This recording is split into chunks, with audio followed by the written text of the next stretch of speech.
Huu niwaahidi, mimi nitakuwa ni mbunge wa mfano, na mimi nitakuwa ni mbunge wa mfano kwa sababu nilianza zamani kuyafanya haya mambo ya kujitolea.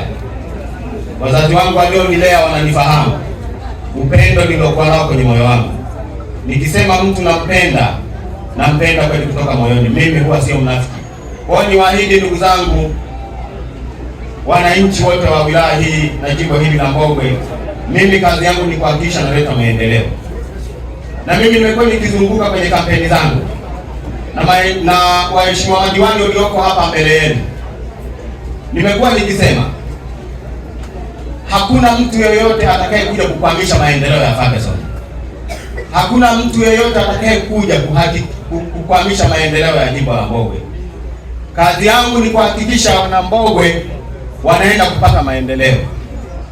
Lakini sitakubali mtu mmoja aje kuwakwamisha. Mimi kwenye jimbo langu nina takribani ya wananchi 400,000 na something. Sitakuja kukubali mtu mmoja awakwamishe wananchi 400,000 kwa sababu ya maslahi yake. Na mimi niwaombe sana waheshimiwa madiwani, nendeni mkawatumikie wananchi. Na mimi kwa sababu ni mbunge ambaye naingia jimboni, nasikiliza kero za wananchi. Nikitoka hapa naenda kwa Mheshimiwa Rais Daktari Samia Suluhu Hassan kuomba kwamba Mheshimiwa Rais, wananchi wangu wa jimbo la Mbogwe wanazo changamoto za afya, umeme, maji safi na hivyo zingi. Nafahamu tunazo changamoto nyingi. Kwa hiyo waheshimiwa madiwani, miradi itakayokuwa inatekelezwa na Mheshimiwa mbunge, naomba mkaisimamie kweli kweli. Na kati ya watu ambao sasa sitahitaji mchezo ni pamoja na mimi. Na nilisema siku moja tulikuwa kwenye vikao, nikasema Ferguson Aaron Mtingwa msimpime kwa umri wake, msimpime kwa sura yake, lakini naomba mpime kwa kazi zake. Na mimi nitawaheshimu kama mtaenda kuhakikisha mnasimamia maslahi ya wananchi. Hana watu kuchechizana. Wilaya yetu ya Mbogwe ni wilaya yenye madini, si ndio? Tena ni mkoa wa kimadini. Vijana wetu wachimbaji, na mimi ni waahidi hapa,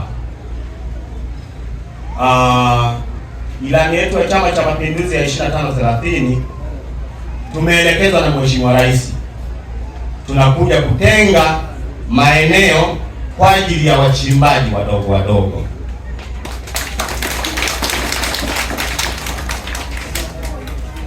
Tunatenga maeneo hayo kwa sababu ya hawa vijana tuliokuwa nao. Kumletaka ajira kuja kuyafanya. Haki ya Mungu, acha siku zisongee na tuone kinachojiri.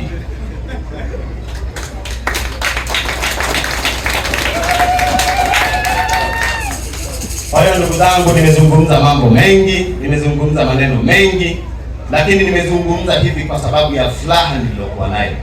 Ndio maana nikaona siwezi kukaa nyumbani nikiwa peke yangu. Wananchi walionipigania na kunipa kura nyingi wapo sehemu nyingine. Nimeomba nije na nisherekee na nyinyi, nifurahi na nyinyi, mpajiwe nyumbani kwa mbunge wenu. Nololo shukuru kaandika shida. Karibu kwa Mheshimiwa mbunge. Wamejitambulisha makatibu wangu hapa. Ninao makatibu 4. Katibu anayewakilisha tarafa ya Mbogwe, katibu anayewakilisha tarafa ya Masumbwe, katibu anayewakilisha tarafa hilo la Mbulu, pamoja na katibu anayewakilisha mswada wa kisheria pamoja na mahusiano. Kwa hiyo niwaombe sana watumieni hawa.